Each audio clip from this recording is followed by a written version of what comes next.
Ooh. Welcome back, everybody. Hi. It's Friday. The time is here.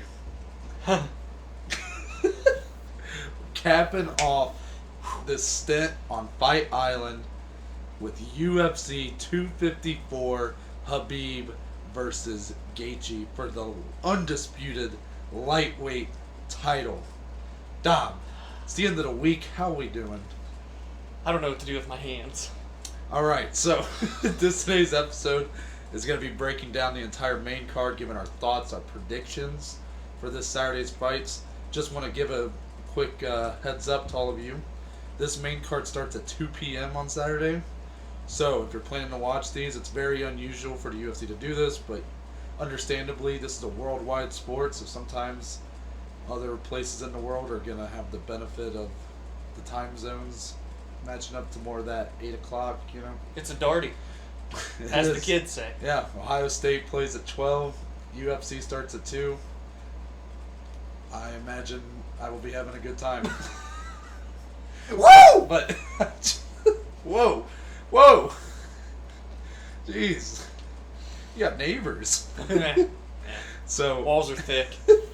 THICC. So we're going to be breaking out all that, along with getting to some of the news. The news. And I think we'll start with the news. So we're going to start with our fight announcements. First up here, We got some good ones. light heavyweight action. Oh, yeah. Ovince St. Preux.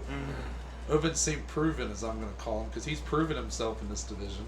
Got a mainstay in this I division. see what you did. But he's got a very tough matchup ahead as he's going up against a surging prospect by the name of Jamal Hill. Yes. Dom, kind of what are your thoughts on this matchup? You know, Oh, it was announced for December 5th, by the Yeah. way. That's the week before Fight the night. pay-per-view. So. I think it's a good matchup. I just question the decision for OSP to take a fight like this.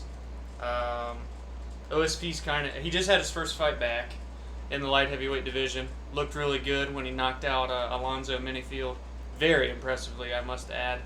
So this is somewhat of a risky fight for him, but again, he's trying to make his way back into that top 15 rankings. I got to imagine he's right on the cusp. He's not ranked right now, so I mean, this is a seasoned veteran.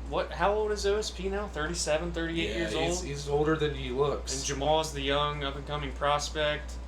Usually we see how those matchups work out that way, but you never know. Just like with Brunson and Edmond, that always comes to mind when we're talking about the vet versus the prospect. So, interesting fight.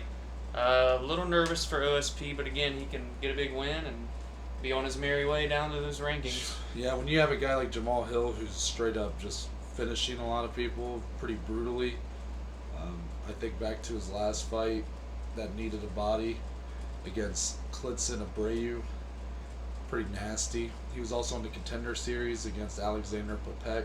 Undefeated as well. Yeah, elbows from the mount.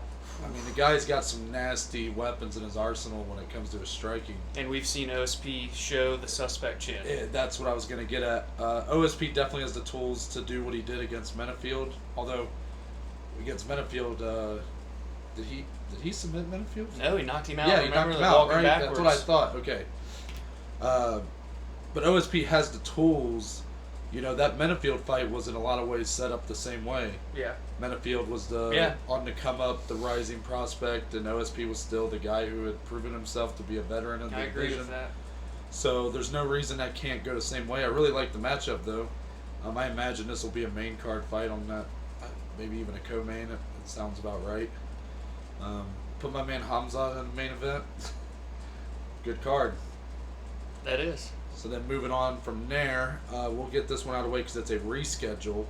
Originally actually set for Saturday, we had Rafael dos Anjos versus Islam Makhachev. Very big fight for both of those guys' careers. That was at lightweight. However, RDA had to pull out of the bout due to testing positive for COVID-19. Well, the fight has been rebooked for November 14th. That is a fight night. So that fight will happen. It will just be a little less than a month later than we wanted it, but still exciting to have that matchup put back in place. Should be another. I would just imagine it should be a main card. I know you even mentioned it might be a a main event? Well, no, it might be a co-main. Okay. Or I so, could see it being... because you have to understand too. Like, there's some other factors like the 3 rounds. Yeah. Because that's what they were originally agreed to. Yeah. So that could end up being a big fight night when you have a fight like that. That's a really important fight. That could definitely headline a card. Yeah.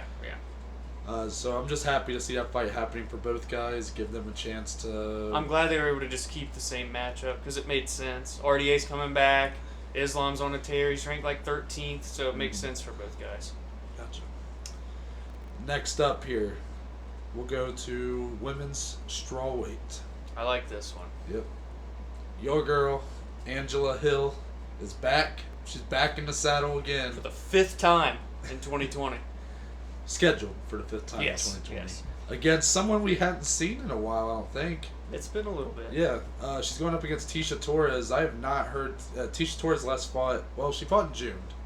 But before that, it was August 2019, so it's been a while for her, you know. But she is coming off a decision win against Brianna Van Buren. Before that, had a 4-fight losing streak. I did not realize that. But look at those names. Yeah. Jessica Andrade, Joanna Jędrzejczyk, Weili Zhang, and then Marina Rodriguez, That's who's tough. still... That's tough. Especially those first 3. Those are 3 champions. Yeah. I mean, she's beaten Michelle Waterson. That was back in 2017. She's actually beat Angela Hill before. Yeah, we got a little rematch. Yeah. When was that first fight? June 2015. A while UFC ago. 188. And now I feel like the roles have reversed. So Tisha's kind of like, I don't want to say on her way out, but just kind of been struggling. Like you said, she's lost 4 of her last 5. She's less active for sure. And then Angela, who's been a lot of hype around her, just came off that very great fight with Michelle Waterson. As of now, again, this is a while away. What's the date on that one? December? It is December 12th. December 12th is looking like female pay-per-view night. Yeah. It's going to be awesome. But a lot of good fights on that card, and this is just another one added to it. I'd imagine main card or like a prelim headliner for that, I would think. Yeah. We got to see how the card plays out, but... Yeah, you're definitely right, though, that the women are definitely getting a showcase. Dude, there's so night. many big fights for the women. Yeah, so I like the matchup. I think it makes sense for both women. Angela Hill definitely seems to have gotten that confidence behind her to kind of push her forward. She arguably won that fight with Michelle Waterson. Unfortunately, she didn't officially get the win, so her record is still a little ugly looking. And even the fight with Godella was even more controversial. Actually, that one I thought she did win. Yeah. I did not have her winning the Michelle. So even with these losses, she's going against top tier competition, and she's so right close. there. Yeah. So now you have this matchup with who I would say at this point is a step down in competition, just because at least based on her last few performances. Now, not to take anything away from Tisha Torres, but this is a very winnable fight for Angela Hill. However, how is Tisha Torres going to look? She looked good back in June. Are we going to see her kind of gain back kind of where she was, in that 2016, 2017 range? Or are we going to see the girl that just ultimately, she's always the bridesmaid, never the bride. She can't quite reach the top. Obviously losing that pretty much every champion the UFC's had over the last 2 years. So it's a very interesting matchup. Any other final thoughts there? I'm glad it's a rematch, 5 years in the making. It makes sense for both, so why not? For sure. Moving on to bantamweight, men's bantamweight. Actually, back-to-back men's bantamweight. Yeah. We'll start with the one that's official here, though. Marlon Moraes, who just fought, 2 weeks ago? Yeah. As the headliner against Corey Sandhagen. Tough loss for him there.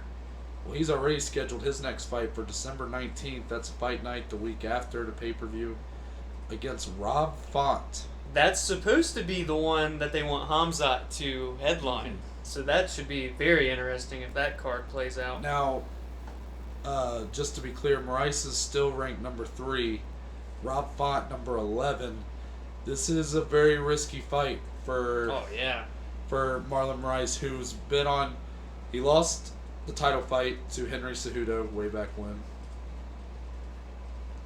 His next fight is against Jose Aldo, who was making his debut in the bantamweight division. Moraes gets the decision win. very controversially because it really wasn't. It was a fight that a lot of people thought Aldo won. Mm-hmm. And then he just got TKO'd by Corey Sandhagen. So there's a lot of questions around Rice. I had personally bought into him. I predicted him to be the champion at some point. However, if he were to lose the Rob Font here, you have to really start to question, kind of where his career goes from there. Just because you hit such a high, and then it's like, how do you get back up on that saddle if he loses the Font? And then you're talking like, I mean, in a way, it wouldn't be, but it'd be 3 losses in a row, but it would almost be 4 at the same time because of that Aldo fight. So, it's a tough and Rob Font again has been making he's been he's not a guy that you hear about a lot, but he's been slowly climbing that ladder. Mm-hmm. His losses are to very impressive competition. His last one being to Rafael Assunção back in July 2018. He lost to Pedro Munoz before that, John Lineker before that. Those are his 3 UFC losses, but he's on a 2-fight win streak. Sergio Pettis, who's now in Bellator, but a really good talent the UFC had. And then Ricky Simone, another tough guy. He's also got wins over Thomas Almeida, Douglas Silva de Andrade. That's another guy that's pretty good. So this is definitely his biggest step up. This is huge if you're Rob Font, and Marlon clearly thinks he has an advantage in this, or right. I doubt he would take this. Again, he's ranked 3rd. Rob's ranked 11th. Marlon said he wanted to get back in there quickly, which, I'm fine with, whatever. But I thought he was going to fight a guy like Frankie or Pedro, like he was going to stay in that top 8 range, but then this got announced with Rob Font, and I'm just high risk and little reward, really, if you're Marlon, in my opinion, because, again, you're ranked 3rd, you're technically supposed to beat a guy like Rob Font, and if you're Rob Font, this is a win-win for you. You're getting your biggest fight to date, and if you win this, you're going to literally crack top 5 and be 2 fights away from a title. So huge for Rob Font. For Marlon, very interesting decision, to say the least, in my opinion. Yeah, I'm surprised that Marlon, for one, getting back in there. I mean, sure, it's in December, but he's scheduled already. Still just 2 months after getting You can tell that he's got to be very disappointed in his performance against Sandhagen, where he's like, all right, I got to go back in there and prove myself. Yeah. So you can tell he's really feeling that, especially going down to number 11. I'm sure he could have waited and gotten someone a little higher than that, but I respect it. I respect a guy who just wants to get back in there and prove it. Doesn't matter who it is, doesn't matter what number's next to them. Mm-hmm. I respect that. So very excited for that one. Lastly here, this is only verbally agreed, but I think it's the one that excites me the most. Yeah, this is a fun fight. So UFC 255, that's November 21st. We have a pretty big matchup at bantamweight here that's been verbally agreed to. This card is slowly just building very well behind the scenes. So you got number 7, Jose Aldo. Technically is still yet to get a win in the division, but don't take anything away from the dude's possibly the featherweight king.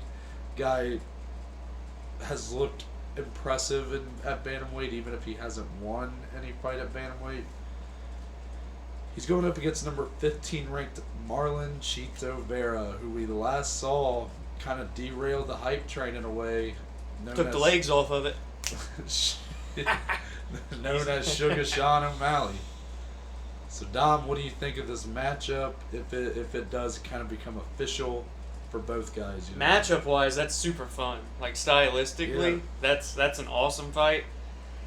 Still another one where I'm like, if you're Marlon Vera here, ranked 15th, and you're fighting a legend in Jose Aldo and ranked 7th in the division, you're just gonna catapult yourself right past all these other guys in front of you. And for Aldo, it's like, well, I thought I beat Marlon, but they didn't give it to me. Then I got to fight for a title anyway, even though I was ranked 6th and didn't deserve it. And then got pounded by Peter Yan. Did look good early on, I'll give him that. But now, I mean, I guess it kind of makes sense fighting down, but at the same time, you're fighting number 15, and you're a legend. You're fighting like a guy that's not hugely known until his previous win against Sean O'Malley. So again, if you're Aldo, high risk, not much reward, and if you're Marlon Chito Vera, this is a win-win. So it's literally the same thing as the previous bantamweight fight, in my opinion. Man, What a fight, though. Yeah, shout out to Marlon Vera, who's really taken that spotlight where he was kind of looked at as like he was Just the guy the that was gonna be the guy to kind of send He was Sean supposed to put Sean O'Malley into the rankings. Yeah, Sean O'Malley was gonna put him on a highlight tape basically. Doesn't end up going that way at all. Marlon looked very impressive. I know, it was an injury, but me watching it, I thought it was caused by the kick. So you can't really take that away from Marlon there. But for him to be able to use that win to now push him up to fighting a guy, a legend like Jose Aldo, yeah, good for him. I love it for him because I don't know. I definitely counted him out of that O'Malley fight, and to see him kind of. What's the word? Like, just to see him really starting to come into his own here. The guy who's been fighting in the UFC for a long time. Mm-hmm. I remember watching him on fight nights back when I first started watching. So still just 27. Yeah. Really probably hasn't hit his prime yet. This is big for him. Yeah, and for Aldo, it's really just as big because, again, he looked better than anybody thought he would against Moraes in his debut at bantamweight. He had his moments early on in the title fight against Petr Yan, ultimately kind of getting beat up towards the end. But in both fights, it's like you've had positive takeaways for Aldo. But he's 0-2 in the division. Eventually, you have to start winning fights in the division. Yeah. It can't just be if Marlon Vera wins, but it's like an amazing fight. You can't just chalk that up as a W for Aldo. No, he's going to be 0-3 in the division. Yeah. So this is just as big of a fight for Aldo if he's wanting to continue his career, to continue being at the top of the heap. I'm not saying Marlon beating him would necessarily knock him off, but that is just a harder road back. You don't want to move into a division that's already unknown to you and start out 0-3. That's just not ideal. There's not much for you to do if that's especially if your second fight was a title fight. Almost never happens. And in this division, that's just churning out all these top tier talents. Yeah, that's true too. So I love the matchup though. That's why I wanted to save it for last. Yeah, that's fun. Very fun. It's very dangerous for Marlon, man. I mean, it's definitely a step up for him here. So and less than a month away, if it gets officially made. So very excited about that one. Once it's official, we'll probably give the confirmation on here. But that is our fight announcements. We'll move into the rest. So first, we're gonna give a couple of withdrawals here, a couple fight cancellations. Diego Ferreira has withdrawn from his November 7th fight with Drew Dober. Unknown reasons right now. And then Cody Stamann has also withdrawn from his December 5th fight with Merab Dvalishvili, also for unknown reasons. Pretty disappointing for both of these. Both great fights, man. I mean, there's a chance that Merab and Drew Dober still end up fighting on their respective cards just against new opponents. But for now, Diego Ferreira and Cody Stamann are off of those bouts. So, Dom, kind of what are your thoughts on those? Both really good fights. For Diego, being ranked 8th in the lightweight division never gets talked about. It's like people don't even know that he exists. And he just had a very great performance. His last fight was Anthony Pettis, right? And convincingly won that. And then for Cody on the other end, I hate to see him drop out of a fight. He was on a tear, then had that really great fight with Jimmy Rivera, lost that one, but had a lot of hype behind him. So that was another great fight, 2 ranked guys in each division, Cody versus Merab. Merab showed a lot of promise in his most recent fight. I'm blanking. Who did Merab just take on? It was... well, now I can't think of his name. Hold on, let me look at the division. Why am I blanking on it? John Dodson. Yes, that's who it was. I don't know why. Because he's not in the UFC anymore. Irrelevant. No, yeah. I'm just kidding. No. John, we love you. So 2 great fights. Hopefully we get to see him. Hopefully if they're injuries, they're not serious. If it's whatever else, hopefully all goes well for Diego and Cody. Because I'd like to just see these fights play out once whatever happened is resolved. So sucks though. We hate when fights get canceled, especially when they're literally 4 ranked guys. So. Yeah, couldn't agree more. Hopefully Merab and Drew, if they want to fight on those cards, they get another matchup. lastly here, this is probably the biggest story of Just happened first today episode, as yeah. we're recording. So there's been a lot of ongoing drama with Leon Edwards. He was, before today, the number 3 ranked welterweight in the UFC. One of the most under-marketed guys in the whole promotion, I would say, based on where his positioning was compared to where his name value was. 8-fight win streak, hasn't lost in 4 or 5 years. His last loss was to Kamaru Usman Yeah. way back in the day. So a guy who had really earned his keep, if you want to call it that, really rose steadily in that division. However, he hasn't fought as of now in over a year, and not all that's his fault. You know, he's a guy that's from he's from the UK.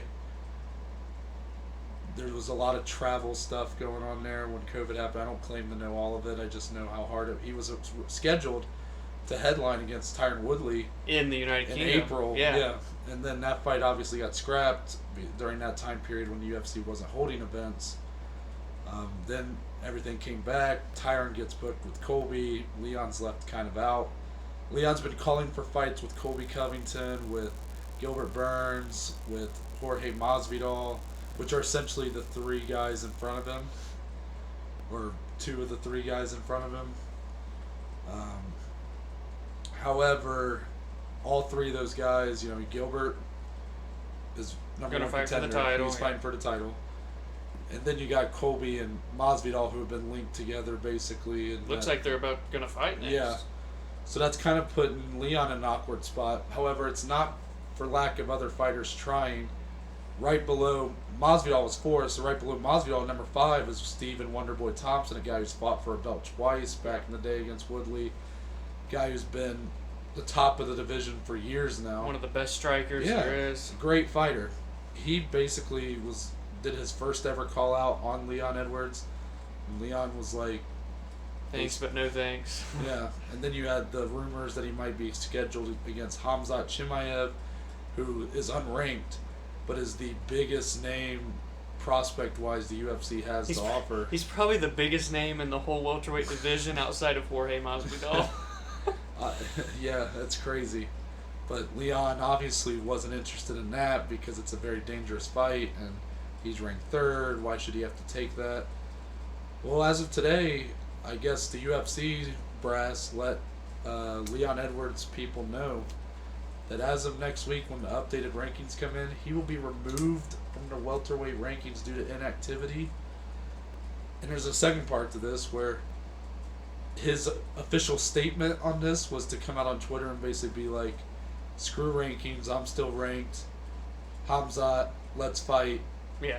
So now you want to fight Khamzat. And I'm like, wait, but if you are still ranked, why would you want to fight Khamzat now? Yeah. There's a lot going on here. Yeah. So, what do you think? Listen, I like the guy, but man, he makes it hard to like him, you know? Like, we get it early on in the year, you couldn't get a fight, you couldn't travel, but now you can't really make that excuse anymore with Fight Island and all these events the UFC's churning out, and there are people willing to fight you. Like, I don't think for Leon fighting Wonderboy Thompson, who at the time, before they took Leon out of the rankings, was just 1 or 2 spots behind him, like, it still would have been the biggest name on Leon's resume and would have given him the most hype out of the available guys. But now, you wait out and you're not in the rankings anymore, and now you want to fight Khamzat, and if I'm anyone in the UFC, I don't want to get near Khamzat because he's going to smash. So, yeah. I mean, from a stylistic standpoint, if I'm Leon, I feel I would have a better shot of winning fighting Thompson anyway. So, I don't know, man. I don't know what's going to happen. I really don't know. It's just drama. This is not the first time this has happened. There was a lot. It's always hard to remember when it specifically happened because there's been so much drama between the UFC and this individual. But Nate Diaz had a similar situation happen to him. I know that was being talked about today. So it's not the first time. It's just, man, you have to believe at this point that the UFC must really be pissed that he didn't take either the Wonderboy or Khamzat fight. Especially like, because I guess that's pretty official, right? That they were both offered to Leon. Yeah. So the UFC's just kind of fed up that they can't get him a fight. Yeah. They're like, dude, what do we got to do? Yeah, and I mean, it's a slippery slope with these rankings because then you got Connor, who hasn't fought in 2 years, is still ranked at lightweight, but then Connor shows the DMs that showed that he was trying to fight, even if it wasn't against someone like Diego Sanchez. Mm-hmm. It's, you're kind of just picking between hairs at that point. Well, we saw Tatiana Suarez got pulled from the rankings because she's inactive. So the UFC, they've done that a couple times recently. Then with Tatiana, I didn't even think about that. I mean, hers is more so the injuries, which sucks because we know how. I mean, it is due to incredible inactivity, she is. but yeah, it sounds like it was based more on the fact that she wasn't gonna be fighting for a while. They had to, But on Leon's end, it's like, dude, listen, like, I know how good he is. Like, for fans like us, we know how good Leon is. Yeah. The casual, not so much, but like he's great. He's a literally 8-fight win streak. But there comes a time where you just gotta be like, you know what? Let me fight Wonder Boy. He's a big name, and if you're that good, then you should beat him anyway, right? Yeah. So, and even Wonder Boy kind of said that in his call out on Twitter. So I don't know. I mean, think about the chain here. Usman's next title defense is against Gilbert Burns as of now. Whenever that fight gets rescheduled, it is assumed it'll be against Gilbert Burns. You could presume that the next guy up will be the winner of Colby and Masvidal. Yeah. But then after that, you're talking if Leon were to beat Wonder Boy, then maybe he fights Gilbert and then gets a title shot. I know that's frustrating for him with the 8-fight win streak, but you just have to have self-evaluate yourself a little bit, recognize where you are. I don't know if he has the wrong people in his camp or in his management team, whatever, that aren't really telling him what they should be telling him, just telling him what he wants to hear. I don't know, because it's just a very weird situation, and for him to completely flip and be like, well, first he like doubles down and is like, I'm still ranked, but then he flips and goes, Hamzat, where you at? But Hamzat, I'll fight you. Yeah. It's like, wait, so you're saying you're still ranked, but now you want to fight Hamzat? And now all of a sudden we might see Leon versus Hamzat December 19th. Like, literally, we have no idea. Who knows? I have no idea. It's very interesting, isn't it? Yeah. It makes my brain hurt. Yeah. I mean, this and the lightweight division has just been giving me so much anxiety these last few weeks. But for now, that is the end of the news. The news. And it is time to break down UFC 254. I'm going to go fight by fight here. Okay. Just to put it out there what fights we're going to be talking about. 6-fight main card still. Oh, we love that. Despite the fact that COVID's been trying to take that away from us. We saw RDA and Islam Makhachev be taken off, scrapped. And then in the women's flyweight fight, originally Lauren Murphy versus Cynthia Calvillo. Cynthia's out. Fight, yeah. Which sucks. However, we start our night. Finally. Show goes on. Yes. It's showtime. Yes. We start our night with the highly anticipated rematch. The one that we've been talking about since like episode 1. Yeah. Magomed Ankalaev versus Jan Kudaleva at light heavyweight. Then, after that women's flyweight fight I was talking about, Lauren Murphy still fighting. Now she's going up against Lilia Shakarova. Yes. Our third fight, this is the one that replaced, it was pulled from the prelims to be the replacement for RDA Islam. Middleweight action, Jacob Malkoun, 4-0. Yep. You don't usually see a lot of guys come in with that limited There's amount. a reason they picked that fight to be on the main card. He's going up against Phil Hawes. Then we have our big boys at heavyweight. Alexander Volkov, the former Bellator heavyweight champion, going up against Walt Harris. Then our co-main event, it's the number 1 contender fight for the middleweight title. It's a great fight.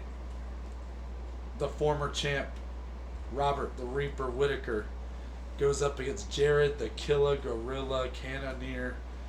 Fireworks there. And, y'all know, it's the one on the poster if you're watching this on YouTube. Lightweight titles on the line. 28-0 Habib Nurmagomedov going up against Justin Gaethje. It's champion versus champion.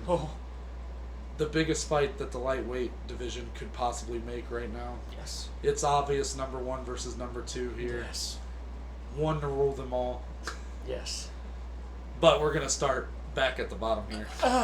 Yeah, so close, but we're going to start back at the bottom. But guess what? This is pretty exciting to talk about, too. I know, we've already done it before. Magomed and Khalil. Yeah. So I'll let you give your abbreviated notes here. You're basically just treading time. Yeah, so if you don't know, if you ain't been with us since the very beginning, we have previewed this fight before. It fell through. And then, as you guys know, in Monday's episode, I ran out of my good old-fashioned notebook paper, so I had to pull a new notebook, which means I couldn't take the same notes, so I had to retake my notes, so I'm just going to go. Nitty-gritty time? Sure. Okay.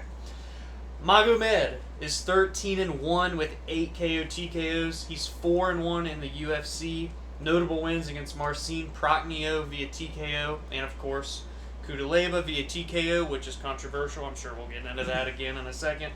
And then his only loss in the UFC was his UFC debut to ranked fighter Paul Craig via submission. Magomed's on a 4-fight win streak.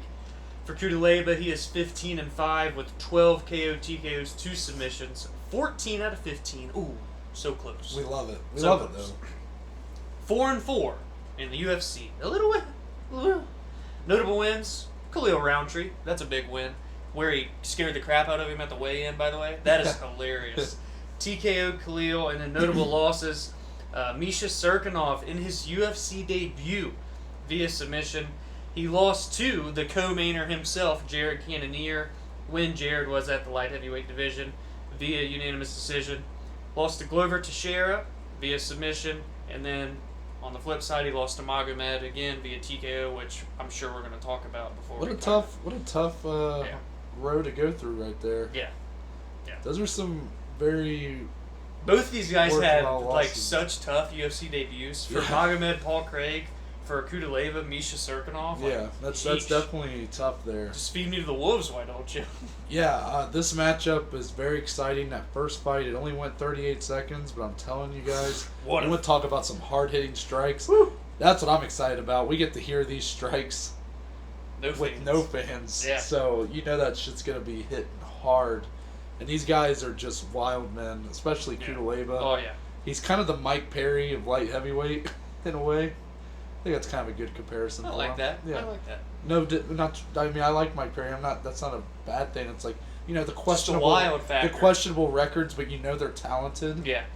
So, you know, at any given night they can beat anybody. Mike Yeah. Perry's proven that with having his baby mama in his corner, and he beat Mickey Gall, and then, you know, Jan Kudaleba with that TKO over Khalil Roundtree, who's probably a borderline top 15 guy. Right there.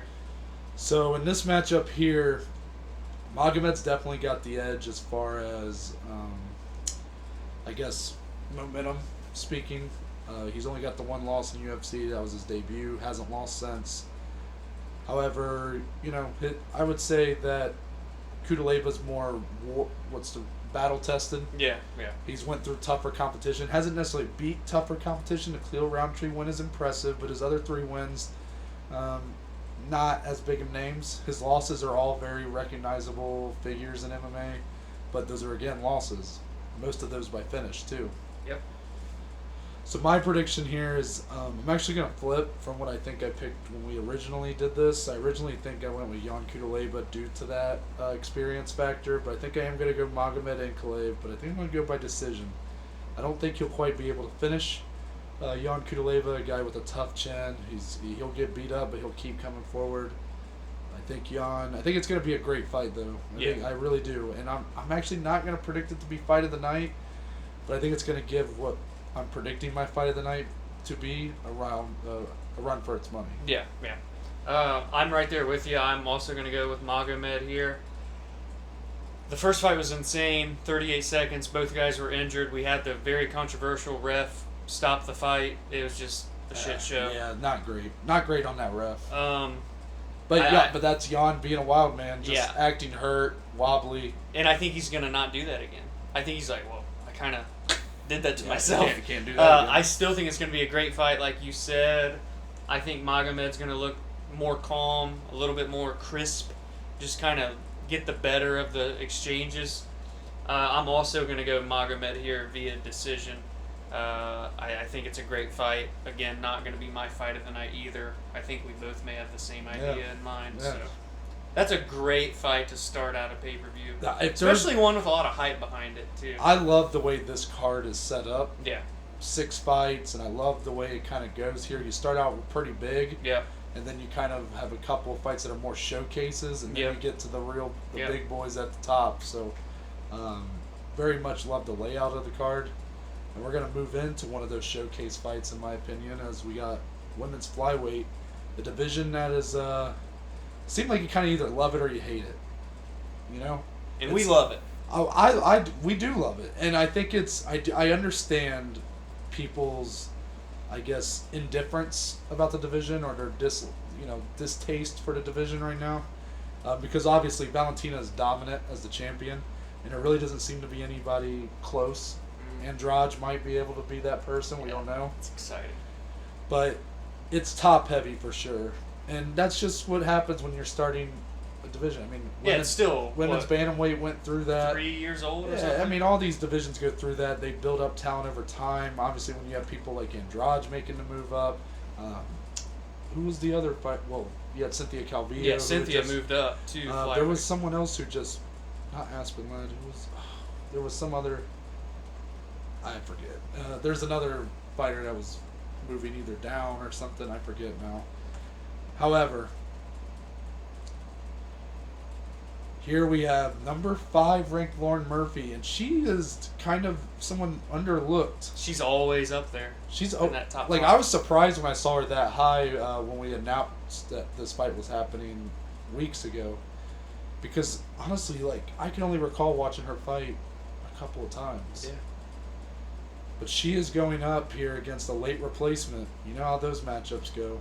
This is an interesting She's one. going up against Lilia Shekharova. Yes. The 8-1 Lilia Shekharova. So I'll let you take it over for the nitty gritty here. Yeah, Lauren is, again, like you said, top 5. She's 13-4. She's got 8 KO TKOs. She's 5-4 in the UFC, with notable wins against Andrea Lee via split decision, and she also beat Roxanne Modafferi via unanimous decision.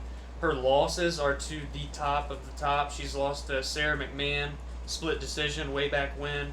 Liz Carmouche, unanimous decision.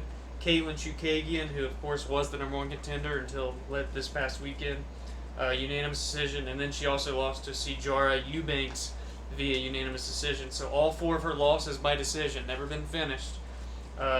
Lilia is 8-1 with 3 KO TKOs, 1 submission. She's making her UFC debut, but she's on a 3-fight win streak, and so is Lauren Murphy.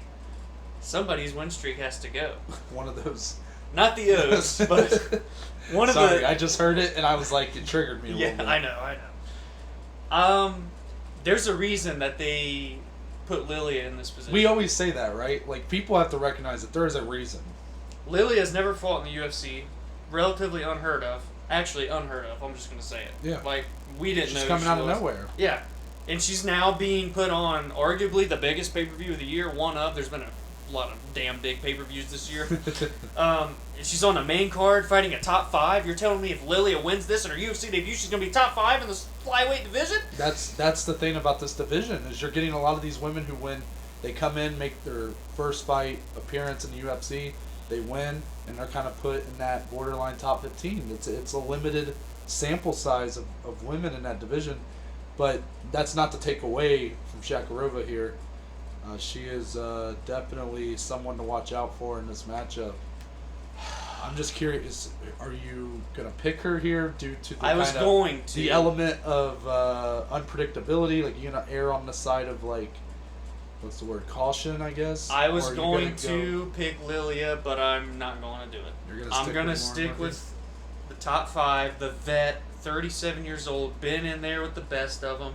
She's never gotten to that number 1, number 2, so where she can get a title fight. Yeah. If she wins this, she's going to be on a 4-fight win streak. It's kind of hard to deny someone on a 4-fight win streak, especially in a division like this that's thin, except being so top-heavy, like you mentioned. Lauren could potentially set herself up here because you just don't know how the top will play out. Yeah. I'm going Lauren Murphy with a decision victory here. Okay. She is. I just want to say she's 4-1 at flyweight. Her debut was against Barb Honchak, and then she lost to Sajara Eubanks, has won 3 straight after that. So she's definitely proven herself in the division. Sajara Eubanks is always one of those tough matchups for anybody. Yeah, it's tough here because we don't know much about Lily at all. Yeah. We know nothing besides what we can read here. Nothing until I took my notes. She's 8-1. I will say she's 3 inches shorter. She kind of has given me some Jessica Andrade vibes by the picture I'm seeing here. Mm-hmm. Kind of a shorter, more stout. Mm-hmm. Probably has some power because she's been, based off some of her wins here, she's has, what is that, 3 TKOs and 1 submission. Don't see the TKO KOs a lot, even if you're going into those smaller, what do you call it, promotions? Smaller promotions. But I think I'm going to agree with you. I'm going to go Lauren Murphy by decision. Yeah. I'm definitely playing it safe here. That could end up blowing up in our face. I could 100% see Lilia coming in and making a statement. This is a platform, man. It is. I just think in this case, I think that Lauren wanted to fight. Oh, yeah. And the UFC needed to find a replacement. And Shekarova is stepping up here into a huge stage for her. But it might be a little too soon. Well, you got to even think, even for Lauren Murphy, this is the biggest stage she's been on. This is huge for her. Yeah. So, I mean, shout out to her, again, 37 years old, but always willing to fight anyone, and it shows even more so here. This could be an interesting fight, man, but yeah. I like how I'm going to stick with Lauren Murphy, but I'm definitely, I'm very excited to see how Lilia performs. Yeah. And then we're going to move on to another fight here that's going to be relatively unknowns. And again, it's like Lilia got put on the main card or put in with Lauren Murphy for a reason. This fight got moved to the main card for a reason. Yep. So we start with Jacob Malkoun. He's 4-0. He's from Sydney, Australia. You know how UFC's big on that Australian market. 2 Aussies on the card, and we've got Ty in the prelims. Yeah, so he's 4-0 as his debut in the UFC. What a platform to debut on. Man. And he's going up here against Phil Hawes, who's 8-2. His only UFC experience being on the Contender Series back in September. He had a big win in about 1 minute 18 seconds over, not going to pronounce that name, but basically he's 8-2 now. He's fought at Bellator. Actually, he had made a debut on, he had been on the Contender Series once before. He's fought for the World Series of Fighting, which is now the PFL, I believe. So he's been in the higher echelon of promotions. Not all unknowns there. Even winning that debut at Bellator, surprised he didn't stick around there, but here he is on the 3rd fight of one of the biggest pay-per-views of the year. Dude. So I'll let you, I don't know how much you got to break down these two when we don't know too much, but I'll let you take it away. Yeah, man, I mean, again, a big middleweight fight here. This is interesting. It got put on the main card for a reason. Phil is 8-2, 6 KO TKOs, 2 submissions. Noah, that's a perfect 8 for 8. That's our first 100% finish rate of the main card. We love that. He's 1-1 in the UFC, but technically not, because it's like in the Contender Series. So like, yeah, but no, and, you know. Right. Yeah. So like I said, both of his fights in the UFC, I'm putting quotes up. You guys can't see me. Was in the Contender Series. He is on a 4-fight win streak though. And then for Jacob, like Noah mentioned, he's undefeated. He's 4-0. He's got 2 KO TKOs, making his UFC debut. We've got back-to-back UFC debuts here. Really, you could say this is a debut versus a debut, depending on how you view the Contender Series. This could be fun. But when I see a 100% finish rate, it sways me a little bit, Noah. So I'm going Philip Hawes here. I'm going to 2nd round. I'm going to KO TKO. 9-2. Gonna put on a performance. 3rd fight on one of the biggest cards of the year. If you don't know now, you know. I wouldn't be surprised if it's on his video tomorrow. Yeah, I'm perplexed here because when I first was looking into this fight, Malkoun being the one that's 4-0 was the one that I was like, okay, he's the one that's getting the stage here. However, Phil Hawes has fought at Bellator. He's fought for the World Series of Fighting. He's made 2 appearances on the Contender Series. Malkoun has not done any of that. Yeah. He has truly been fighting in these places that we've never really even heard of. And if you get brought back to the Contender Series a second time, Dana thinks something of you. So that says a lot. And to make up for your loss in your first fight on Contender Series is even more so. I'm going to go Hawes by first round TKO KO. I don't say that lightly because, again, I think there's a reason Malkoun's being brought in here. But it could be to give Phil Hawes that highlight reel moment, you know. This is kind of for both guys, like, who's going to make the most out of this opportunity. We didn't have to put you on the main card, but we chose you. Put a damn show on. That's what I'm viewing this fight as, straight up. Well said. It could be fun. I agree. I'm very much, again, just excited to see how these guys perform. Like, who's going to make the name for themselves? Yep. This is the stage to do it. Now we're going to get into some more well-known names, I would say, here. We're up to heavyweight now. Alexander Volkov, the former Bellator heavyweight champion. He's you know, unfortunately for him, he's kind of had a middling... He's kind of stuck in this between a rock and a hard place now. Yeah, it's odd. He's had some tough losses, the biggest one being that loss to Derek Lewis, I would say, where he pretty much dominated the whole fight and then got knocked out in the last 10 seconds. What a moment, though. That was insane. And then he just lost to Curtis Blades, dominated by Curtis Blades back in June. He's going up against Walt Harris here, who's also kind of had a tough run of things. You know, he tragically lost his stepdaughter, I believe. Yep. She was, unfortunately, she passed away. So he took quite a bit of time off. But then he came back, fought Overeem, looked real good early. Yeah. Even dropped Overeem, nearly Yeah. finished him. But then the second round happens. Overeem makes the adjustments. Looked a little gassed. Yeah, Walt Harris did look a little gassed. Overeem was able to finish the fight. So this is his second time coming out here, and kind of that he keeps saying that he's re-energized, like he has that motivation to fight for her, you know. And obviously everybody wants to root for the guy because of such a tragedy. But I'll let you take it over for the more nitty-gritty as far as the actual fighting performances these guys have put on. Yeah, so Volkov is 31-8, been there and done that. He's got 20 KO TKOs, 3 submissions. He's 5-2 in the UFC, but he's just in an odd spot, like Noah mentioned. He has notable wins against Roy Nelson via decision. He TKO'd Stefan Struve, who's the prelim headliner this weekend. He knocked out Fabricio Verdum, and then most recently got that unanimous decision over Greg Hardy. And Noah already pointed out the losses. He got KO'd by Derek Lewis in a fight he was winning in the last 10 seconds, and then Blades kind of dominated him.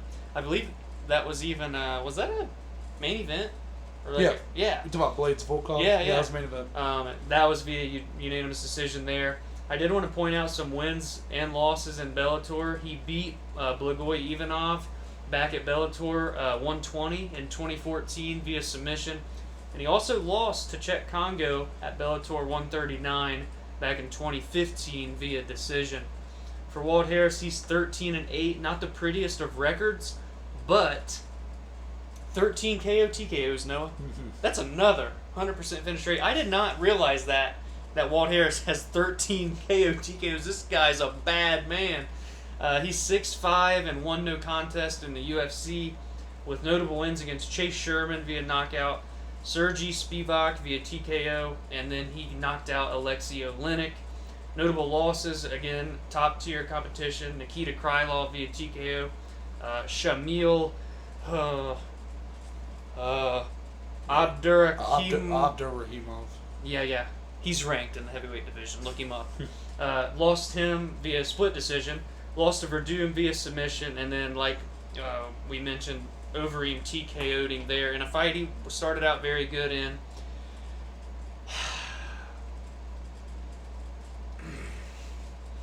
I don't know what side of the fence I want to lean on here, Noah. I'm going to be honest with you. I'd like to get your thoughts here, because I got to think. I got to think a little bit. I do just want to say Volkov won the Bellator title. They did like a tournament style, you know, Bellator. Like Grand Prix? Yeah. This was back in 2012. He beat Richard Hale, a guy who looked really good early on for Bellator. So Then he ends up actually losing the belt in his next fight against Vitaly Minikov, another guy that was looking like a killer for a while. There was a lot of drama between Bellator and Vitaly as far as like contract negotiation stuff. So he ended up actually, while being the title holder, something you would only hear of happening back in the early UFC days. While being the title holder, he was fighting over in like Russia and stuff like that. Really? So and then he beat Mighty Mo, another guy who's been hanging around Bellator for a while. So he does have some impressive wins in Bellator. Obviously, ending his tenure not the best on 2-fight lose streak, but Tony Johnson, Chet Congo, pretty tough opponents there. What I'm saying about this middling career is I don't want to say middling because I mean ultimately he's, what did you say he was? He was 5-2. He's right? 5-2 in the UFC.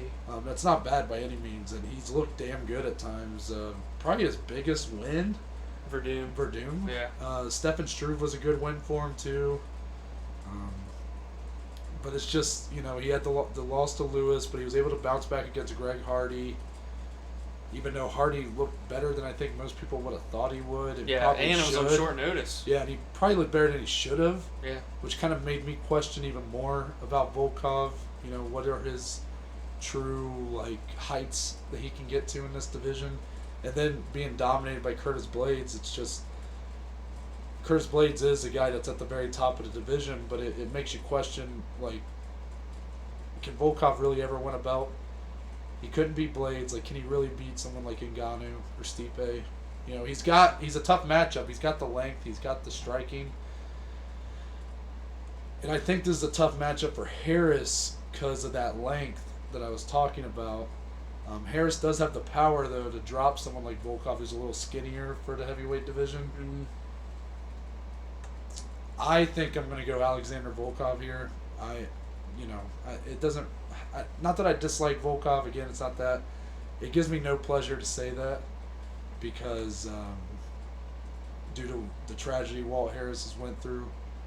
But it's just a tough matchup for him. I do think, though, it's able to go to a decision. I'm going to go Volkov by decision. I think Walt needs to take note of how Blades beat Volkov and how easy he made it look. I think Walt needs to wrestle. I think he's going to have the advantage there. We've seen the weaknesses from Alexander in that wrestling department. The problem is he's going to be able to get in on a guy that Alexander Volkov's like 6'7" or something. Very long, very lanky. He's going to have the reach advantage, the height advantage. Walt has that power and he's able to get the ground and pound, but it's just a matter of can he get the takedown. I'm going to lean on the side of yes. I think Walt might utilize wrestling here. I think if he tries to stand, it's not going to be a good idea for him. So I think Walt's going to try and wrestle. I think he's going to be able to land successfully the takedowns. I'm going to go with a decision here for Walt Harris. I think he tries to drag it out on the ground as much as he can. He's going to try and ground and pound, get a finish. But if he stands on the feet, I think Volkov's just too good of a striker. I think it's too tough of a matchup for Walt. Yeah, so wait, you said... Walt Harris decision. Okay. This fight really could go either way because both guys have reached big heights and yet have had such, gutted losses at the same time. It's like those losses that just, leave a bad taste in your mouth, Because it was like they were so close. Mm-hmm. Volkov with that Derek Lewis fight. Harris against Overeem. It's tough. And really for both these guys, they've taken a little bit of time to kind of readjust, to really hone in on their craft here. Both have been talking quite a bit about kind of that mental switch, being able to kind of turn it on. It's a big part of the fight game, man. Especially when you've been at it for so long. You saw long. Ortega talk a lot about that just a week ago, and look how he looked against Zombie. Absolutely incredible. I could definitely see one of these guys pulling out that kind of performance where it's like they look like a new fighter. So I think that's another way. Again, all these fights, we kind of have something that we're looking forward to watching. It's not just watching a fight. It's something about the individual fighters that we are looking forward to seeing out. There's something intriguing from all 6 matchups. Yep, completely agree. Now we're in co-main. Oh, I know this fight is... Boy, oh boy, oh boy, oh boy. Robert Whittaker, Jared Cannonier. This has been one of the tougher fights for me for a while now to really figure out in my head, kind of like, all right, what do I like? Who do I think is gonna win? How do I think the fight's gonna go? It's been so tough for me to figure it out. But I'm gonna let you start by. I was gonna down say the you better nitty-gritty. get to thinking. Oh, yeah, You're just yeah, seconds away. Yeah. This is who's next for Israel Adesanya. I know ifs, ands, or buts. Robert Whittaker, the former middleweight champion, the former Ultimate Fighter, Smashes season winner when they did Australia versus the United Kingdom. Robert Whittaker is 21-5. Don't let the record fool you. He's got 9 KO TKOs, 5 submissions. He's 12-3 in the UFC, and he has fought the who's who. Notable wins against Brad Tavares, knockout. Uriah Hall, unanimous decision. TKO Derek Brunson. TKO Jacare Souza. Went 50 minutes. 10 rounds with Yoel Romero. Got a unanimous decision the first time, a split decision the second time. Second fight was one of the greatest fights ever. Both fights were incredible, but the second one, whew. And then most recently had his bounce back win against Darren Till via decision. And that was a fight night main event, right? Yeah. A fight on Fight Island. Yeah, and I just want to say that was a performance that looked like a new Robert Whittaker. Yeah, that was a great fight. A guy who was able to take time. Yes. He was able to kind of match that energy that Darren Till usually brings. Yeah. Darren Till being a guy he will almost to a frustratingly degree wait for that opening. He will hold back. Very good technical. You didn't see Whittaker do that against Adesanya, which I know you're going to get into being his loss, but you saw Whittaker just getting a little overzealous, a little too ready for a brawl, and Adesanya is not the kind of guy you want to get into that kind of matchup with, obviously. Yeah. So I'll go ahead and let you keep going now. I mean, notable losses: Court McGee via split decision, who we just saw fight. Carlos Condit. Carlos Condit, thank you. And then he got TKO'd by Stephen Wonderboy Thompson. But the listeners at home are probably thinking, now wait a second. These aren't middleweights. You're damn right. Because Robert Whittaker's only loss at middleweight is to the middleweight king, Israel Adesanya, via KO at the most attended UFC event in the history of the company. Robert Whittaker, from June of 2014 to June of 2018, was on a 9-fight win streak, became the middleweight champion, was fighting the who's who and finishing the who's who, and again only has one loss in that middleweight division. Jared Cannonier is 13-4, 9 KO TKOs, 2 submissions. He's 6-4 in the UFC, but the damn guy's fought in every weight class there is. Notable wins against Jan Kudaleba, who we mentioned earlier, via unanimous decision. And then, he again, Jared Cannonier has fought at heavyweight. He's fought at light heavyweight and now middleweight. He has a win in all 3 weight classes. One of only, I believe, 4 UFC fighters to have that accolade next to their name. But ever since his middleweight debut, he's 3-0. All 3 wins via TKO. David Branch, Anderson Silva, and another leg injury. Damn it. Yeah. And then starched the Joker, Jack Hermanson. Notable losses against Glover Teixeira. Unanimous decision. Jan Blachowicz, the light heavyweight champion of the world. No big deal. And then got TKO'd by Dominic Reyes. So when you look at these losses here, those are all light heavyweight, and then, of course, 1 loss in the heavyweight division. Like I mentioned, he's 3-0 at middleweight, every one of them via TKO. This dude is dangerous, but he's not going to be dangerous enough. No, I'm going to go ahead and predict first here before you. I know I know who you're picking, but you've had a little bit of a tougher time here. Yeah. Robert Whittaker is, I think, going to be too technical of a striker. He's such a good striker. Only 1 loss in this division. It's to the middleweight king. I want to see that rematch.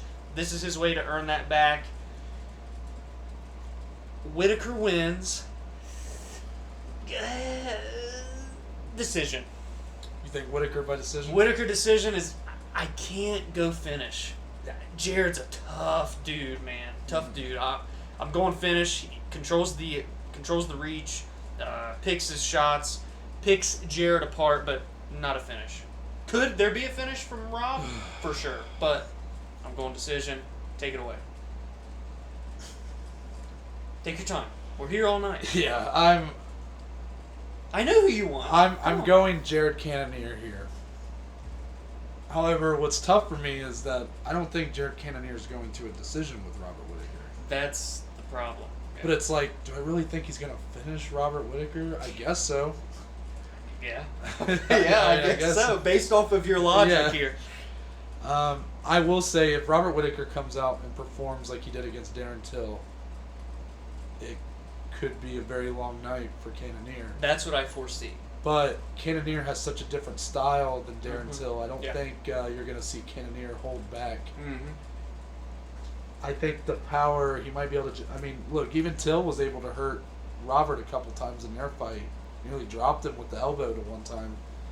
So Whittaker has shown... I'm not going to say a suspect chin because you've seen him take Yoel Romero's toughest shots. Just a little iffy. And sure, A little iffy. Yeah, you just have to wonder if... Yeah.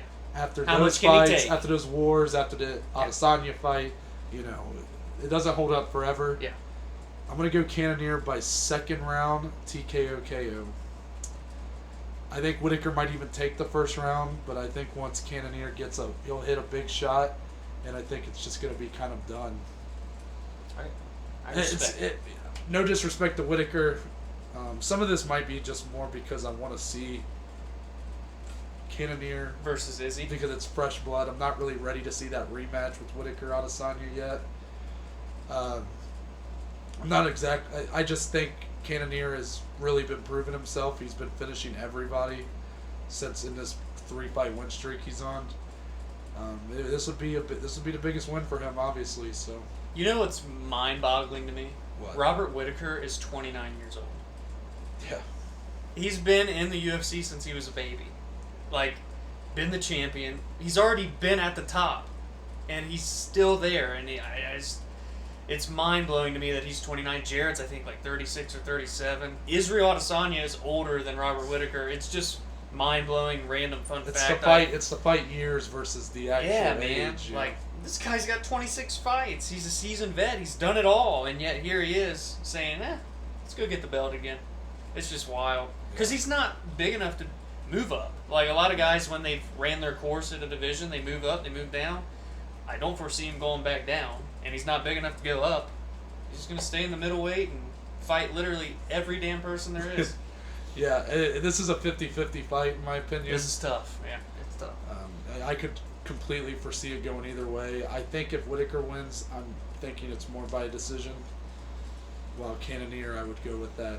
Well, like kind of how you predicted it, like picking him apart a little bit.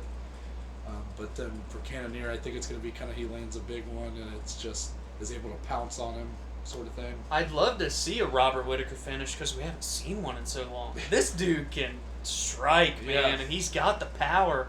It's just a matter of his opponent and how he wants to deal with you. So Yeah. This is a fun one. That's such a good co-main event.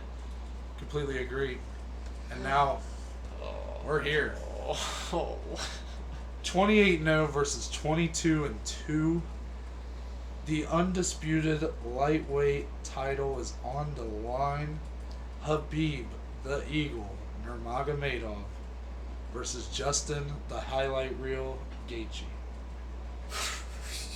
Champion versus champion. Undisputed champ versus interim champ. Who is the number one lightweight in the world? Dom, before we get into any predictions, you got some breaking down to do right here. I'm just going to go. Go for Bear it. with me because I got some emotions here. Habib is a perfect 28 wins, 0 losses, 8 KO TKOs, 10 submissions. He's 12-0 in the UFC. Notable wins against Rafael dos Anjos, decision. Michael Johnson, a nasty Kimura submission there. Dominated Edson Barbosa in a fight that I get uncomfortable revisiting. I don't like. I don't want to watch it. I don't like it. I don't want to do it. Yeah. Then wins the title against Ally Quinn. We talked about this. It's just a shit show how that week played out. But Habib dealt with the cards that he was dealt. Yep. And he got the win, becomes champ. Then goes on to submit Conor McGregor in the biggest fight in UFC history. Most purchase pay-per-view in UFC history. The first time Khabib has lost 1 round. And I wouldn't even go that far. 1 round. 1 round. He's got 28 professional fights. The most dominant fighter in UFC history. However, not the most dominant champion. I don't want to take anything away from him. This win would do a lot for that. Listen, if you're confused on like why Noah's going off here, go listen to Wednesday's episode. Yeah, a little shameless plug. What are you doing? Anyway, submitted Conor McGregor there, then gets in a fight with the entire damn arena afterward. Then, last year, in Abu Dhabi, defeats Dustin Poirier, also via submission. He's finished, 3 of his last 5? Or something like that? Yep. He has the record for the most takedowns in a UFC fight. Noah, do you know what that number is? Because it's a big one. Isn't it 18? 21. Oh. What's 9 plus 10? 21. And, fun fact here, I shared this with Noah the other day. It really shocked me. With a win here, Khabib will tie the lightweight title defense record of 3. There's been 3 champions to do it, right? It's Frankie Edgar, you got it. Benson Henderson, BJ Penn. And it really just took me off guard. Only 3. Yeah. And it's, what a division. It's just like the heavyweight division, how Stipe was the first one to defend it 3 times. Exactly. A division that's been around for over 20 years. Yeah. And he was the first one to be able to defend it 3 times. It's crazy. But it's the fight game, man. It's so much time, so little amount of time passes, but so much happens. Yeah, there's a lot of history on the line here, especially for Khabib. But maybe even more so for the gentleman in the blue corner.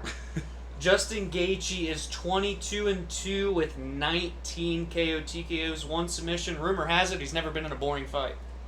That's just what I heard. He's 5-2 in the UFC with wins against Michael Johnson in his UFC debut, TKO. James Vick, mating faceplant, now he's not even in the UFC anymore. Edson Barbosa. You don't see that happen to Edson very often. It's a highlight reel. Cowboy Cerrone, put him down. Then most recently, the most masterful performance of his career so far, TKO Tony Ferguson. In what round did it actually happen? It was the 5th round. It was the 5th round. Yeah. Well on his way to a decisive decision victory there, but gets the not the doctor stoppage. The ref stepped in. Tony shook his head no. It was a TKO. Tony didn't know where he was. Yeah. Notable losses, the only 2 of his career, Eddie Alvarez in a fight that had his moments, but inevitably Justin doesn't give a shit what happens to his body, so he got KO'd there. And then in another fight where Justin had his moments, got TKO'd via Dustin Poirier, a rematch that I would love to see, by the way, but we'll talk about that later. Justin's on a 4-fight win streak ever since that loss to Dustin Poirier. And, well, he has 7 UFC fights. He has 9 bonuses. That's more than 1 per fight. Yeah. That's what I thought the math was. Yes. Highlight reel. Yeah, I'm just gonna go ahead and say it. This is my fight of the night. This is fight of the night. I didn't foresee that when I was heading into this because, the style clash here, I feel like leads you to believe that maybe one will win out. And if it's Gaethje's, sure, it can be a highlight reel finish. It can be one of the biggest I'm not the biggest upset, but it would be a big shock to see Khabib be beaten like that. Mm-hmm. But if it's Khabib who's able to dominate on the ground, again, that doesn't lead itself to be a fight of the night. I'm not saying it would be a boring fight. I mean, this fight with Edson Barboza was pretty. Khabib is the furthest thing from boring to watch. That's what I'm saying. But the style clash here would really make you believe that one of these guys is going to have a showcase of a performance. Well, I want to point out, I'm a big fan of Chael Sonnen's YouTube channel. You know this. He did his breakdown, essentially, of this fight, and I wanted to point out what he said. He said, whoever wins this is going to have a very convincing, dominant performance, whether it's Gaethje or Khabib. He basically didn't predict this back and forth type fight. I see where he's coming from, but at the same time, I think each guy can have their moments here. We know that Khabib can strike. Right. Now he's not a world class boxer or anything, but he dropped Conor McGregor. And in the pre-fight press conference, I don't know if you saw it, Khabib said they asked Khabib, what do you think of Habib's wrestling and vice versa with Habib striking, so on and so forth. And before Justin could answer what he thought of Habib striking, Habib goes, I have very good jab. Very good jab. And that he does. Yeah. So I don't think that Habib will get dismantled on the feet, but we know where each man has the advantage. Yeah. It's clear. And this being Habib's toughest on paper matchup yet is because Gaethje's background is not in striking. No, he's a wrestler. I don't want to mess it up here. Isn't he a Division I All-American? Yeah. Wrestler. Yes, wrestler. Wrestler. With that being said, 19 KOTKs. He's a wrestler. This guy's the complete package. He really is. He just doesn't show it. But Habib's going to win. And here's how he's going to do it. This is my fight of the night. I think it's going to go all 5 rounds. I think it's going to go to a decision. Oh, absolute war. I think this is going to be a war. I really do. I think you're going to see Habib lose 2 rounds. I'm expecting a very close fight. A fight where, and this could be just a wet dream here. A pipe dream. Maybe that's the cleaner way of saying it. Wow! Let me say a pipe dream. I fell out of the damn stool. But I think both guys' styles are going to have points, have the advantage. You're going to see Habib. I could even see Habib getting dropped. Yeah. But he perseveres because he's the eagle. Yeah, we've seen. And he's smished. Michael Johnson gave him a little wobble. Dustin gave him a little wobble. But he's always regained. And then he just champion composure. Yeah, championship mentality. And Gaethje's got it too. So I think there's going to be times where Habib's got him up against the cage, on the ground. Habib's going to get the fight. He's going to have the smash. Habib's going to get the fight to the ground. Yeah. We know this. It's not if, but when. Yeah. I think it's going to be the closest fight you'll see in Habib's career, no matter how much longer it goes. I think this is going to be the trade. Like, this is going to be the fight for future. Once Habib's career is over, this is the fight that will define his career. Not the Conor fight, despite the records it broke. This one is going to be, from a performance standpoint, you're going to see him be tested. This is D1. He will be tested, and he will ultimately come out on Prevail. top. Yeah. But this will not be a slouch of a performance for Gaethje. This is really going to be proof that he is kind of the next guy in line when Habib inevitably walks away here soon. I'm going to go with a decision here. Maybe even a split decision. Not going to quite go that far. I don't want to, if the more in-depth my prediction goes, the more chance it has of failing. Yeah. But I'm going to go decision for Habib and what is truly going to be a war. Fight of the year contender, I'll even say. I've been wrong about that once. Yeah. I did say Adesanya Costa would be, but this one, I feel a little more strong. This just has an aura around it, man. Like, there's so many things. There's so many questions. Is Habib going to drop, or is Gaethje going to drop Habib? Shit, is Habib going to drop Gaethje? We saw Habib drop Conor, and we know Gaethje has shown willingness to just stand and bang. He doesn't care to take a hit. Yeah. Habib could drop Gaethje on the feet. Can Justin stop the takedown? Can Justin keep it in the middle of the octagon? Can Justin land the leg kicks that we know are so brutal? He said if he lands 4 leg kicks, this fight's changed.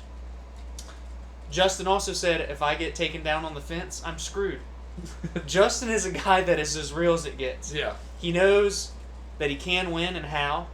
And he knows that he can lose and how. Yep. He is a guy that doesn't embody this invincibility.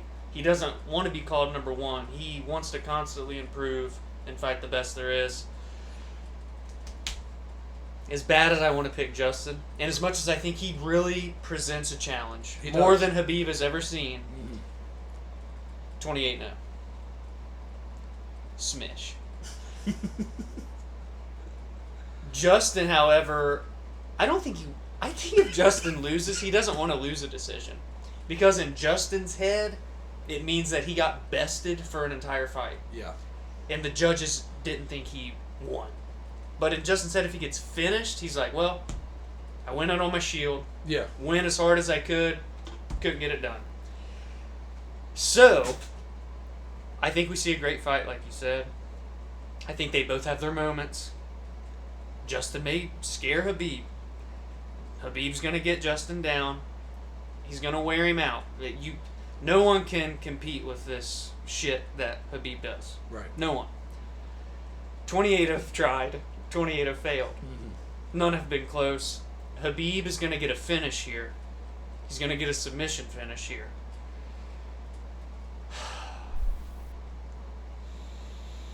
Justin's got some gas in the tank, but how long will it last? Getting wrestled. He's going to stop a lot of takedowns. He's not going to get taken down immediately, but that takes a lot of energy. Yep. 4th round. Habib, submission. That's what I thought you might say. 29-0. I can't express my excitement for this. Yeah, if you guys can't tell, we're very excited for this fight. Yeah, this is one where I'm just like, what's going to happen? Yeah. We could sit here and talk for hours on what we think and all the numbers and everything, but at the end of the day, you really don't know. Like, that's the beauty of MMA. It is. I do want to say, I don't want to... Again, we record this on Thursday night. We get as close as we can to fight day as we can. You obviously hear this on Friday at the earliest. Do we want to mention Michael Chandler? Do we want to even put that into the atmosphere? Nope. Okay. Michael Chandler, I'll just say that for those of you that don't know, he is the replacement. He is ready in case one of these guys, for whatever reason, is not able to fight. But I just... There's that part of me. Yeah, but I think we'll find out in the morning. I think we will. But as of now, this is him. as it stands, and that doesn't. It's very common for the UFC to put a replacement in. It doesn't mean that there's, it doesn't mean that either of these guys are very much at risk of. Right. There's been no signs of anything. Yeah. I just wanted to. Yeah. No, that's fair, but I don't even want to put it in the atmosphere. Yeah. I think we're in for an incredible night, and this main event is. This is it for Fight Island, I would assume, this year. I would think. Maybe. So you can't have a bigger fight to go out on. I mean, Agreed. this is... And again, you guys can catch these fights. The main card starts at 2 p.m. on Saturday. Yep. The prelims start at noon. Noon, yep. So, very early card, but, it's going to be kind of fun. cool. It's Interesting, kinda cool, yeah. But, closing the book on our predictions, our preview for UFC 254. As for our next couple episodes, Monday, we are going to be breaking down, obviously, recapping, reviewing all of the main card fights that happen on Saturday, along with anything else that sticks out to us. Hopefully we don't have to talk about Michael Chandler having to step in here. But, I'm not even going to... Just not even going to acknowledge that possibility. But then Wednesday will be special episode time. We do not quite have the episode locked down yet. You guys will know that by Monday's episode. Yeah. But obviously it's going to be a little extra special. Oh. Dominic, tell the people where they can find you on social media.